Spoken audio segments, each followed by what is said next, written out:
On a vu jusqu'à présent différents moyens de garantir qu'un système temps réel va fonctionner correctement, en faisant de l'analyse d'ordonnançabilité, pour pouvoir dire, ok, connaissant les caractéristiques de mes tâches, je garantis que sur ce processeur, ça va bien se passer.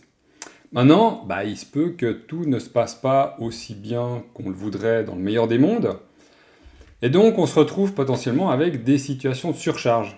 Donc on va discuter un peu de ces situations de surcharge, et comment est-ce qu'on peut proposer des moyens de les gérer. Alors quand on parle de surcharge, il y a différents types de surcharge. Ça peut être une surcharge temporaire due à un surplus d'activation, c'est-à-dire on a un système qui tourne peut-être avec certaines tâches périodiques et puis des tâches basées sur des événements. Donc quand il y a un événement qui arrive, on va lancer une nouvelle tâche pour gérer cet événement.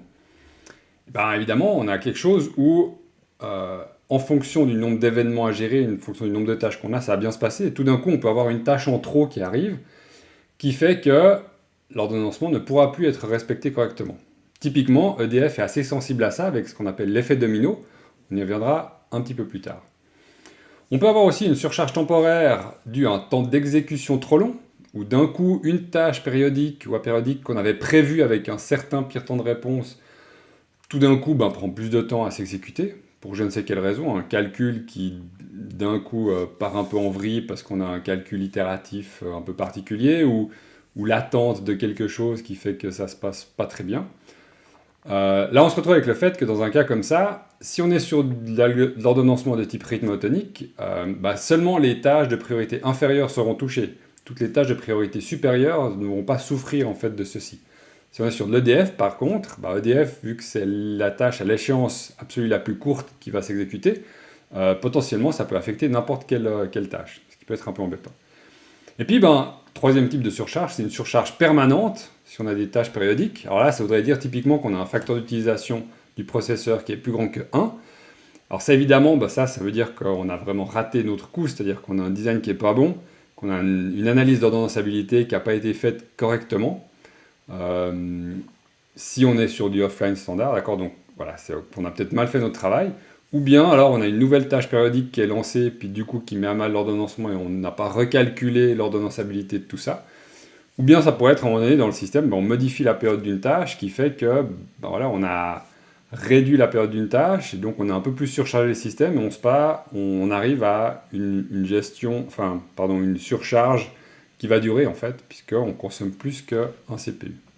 Voilà, c'est un peu pour montrer ces différentes surcharges. On va regarder ça avec des exemples.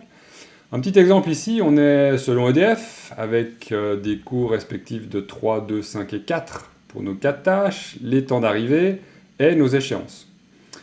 Alors, voilà ce qui se passerait dans un ordonnancement traditionnel, donc si tout se passe bien.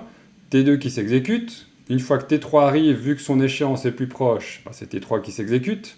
Quand elle a terminé, elle repasse la parole à T2, qui est celle à l'échéance la plus proche. Une fois qu'elle a terminé, c'est T1, toujours parce que c'est elle qui a l'échéance la plus proche, puis on finit par T0. Là, tout se passe bien. Maintenant, on imagine qu'on a l'activation d'une nouvelle tâche. On a un système à gestion d'événements, donc là, on a une tâche T4 qui arrive avec un coût de 3.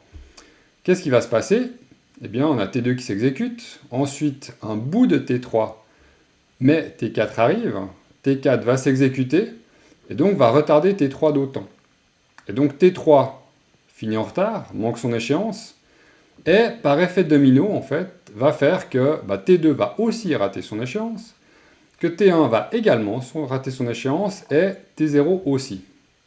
Voilà, donc ça c'est typiquement un exemple d'activation d'une tâche qui fait que ça met à mal tout le système. Alors là, on pourrait évidemment imaginer qu'est-ce qu'on pourrait faire dans ces cas-ci. Ça pourrait être je n'exécute pas T4 parce que ça ne passe pas. Ça pourrait être je supprime T3 parce qu'elle est moins importante, mais j'ai envie d'avoir T4 et puis T2, T1 et T0. Mais il y a un choix à faire si on veut minimiser le nombre d'échéances manquées. Le problème de la surcharge temporaire due à une exécution trop longue, ici un petit exemple, on est toujours selon EDF, avec des tâches périodiques, donc T0 qui s'exécute, ensuite T1, ensuite T2, là on pourrait argumenter que ça soit soit T2, soit T0 qui s'exécute, parce qu'elles ont la même échéance, d'accord? Donc c'est égal en fait entre ces deux slots-ci et ces deux slots-là, on pourrait les intervertir. Par contre ensuite on a T1 qui s'exécute, Là aussi, potentiellement, ça pourrait être T1 ou T0 qui s'exécute ici, puisqu'ils ont la même échéance, d'accord? Mais ça ne changerait pas l'ordonnançabilité du système. Puis ensuite, là, on a T2, etc. On voit que là, on a un système qui est assez tendu, hein. On n'a pas beaucoup de marge en termes de slots disponibles. Alors, si on voulait voir ça correctement, il faudrait évidemment aller jusqu'à la fin de la période d'analyse, d'accord? Qui ici serait le plus petit multiple de 6, 8, pardon, 6, 9 et 12, d'accord? Donc il faudra aller un peu plus loin. Maintenant, là on a T2 qui d'un coup est surchargé. Parce que, je ne sais pas, il y a un calcul qui part un peu en vrille pour je ne sais quelle raison en interne, ou qu'on a une boucle d'attente active qui fait qu'on attend que quelque chose se passe, mais il ne se passe rien. Et donc là, on a T2 qui prend beaucoup plus de temps pour s'exécuter. Qu'est-ce qui se passe? Là, évidemment, on rate l'échéance de la deuxième occurrence de T0, qui pourrait s'exécuter là, ou qui va carrément ne pas s'exécuter tout court. Et puis, on va rater aussi l'échéance de T1 aussi, qui était ici. D'accord? Parce qu'on a une tâche qui a pris trop de temps à s'exécuter. Donc ça, c'est quelque chose qu'on aimerait potentiellement pouvoir détecter correctement.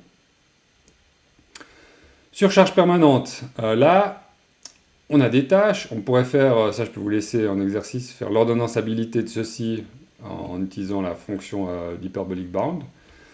Donc on a une tâche T0 qui est la plus prioritaire. Ensuite, on a T1 et ensuite T2. Là, on voit qu'on a quelque chose qui passe aussi tout juste. Hein. On sent qu'il n'y a pas beaucoup de marge. Maintenant, juste une petite différence, c'est-à-dire que la tâche T0, sa période est plus courte. On était à une période de 5, on passe à une période de 4. A priori, c'est assez peu. On peut faire le calcul d'ordonnançabilité. A priori, le calcul d'ordonnançabilité va nous dire que ça ne se passe pas très bien. D'accord? Et ça ne va pas se passer très bien de cette manière-ci. Là, on a T0 qui s'exécute, ensuite T1, ensuite de nouveau T0, et puis ensuite de nouveau T1, d'accord? Puisque T0 et T1 sont plus prioritaires que T2. Et donc là, T2 n'a pas pu s'exécuter, même pas eu un petit bout de slot pour sa première occurrence. Et donc là, évidemment, échéance manquée pour la tâche T2. Et si on continue, là on a du coup un petit peu de temps pour cette tâche T2, mais on a quand même raté la première occurrence. Donc voilà, ça c'est typiquement une surcharge permanente dans le sens où on dit qu'on a changé une période pour longtemps. Voilà. Donc, tout ceci est problématique, évidemment. Alors là, on va regarder dans les 2 prochaines vidéos comment est-ce que on peut essayer d'ajouter quelque chose, soit à EDF, soit à rythme tonique, qui ne sont pas capables de gérer la surcharge à la base. C'est pas leur rôle, en fait, en tant qu'algorithme. Donc, il faudra mettre à côté de ça des mécanismes pour gérer ceci correctement.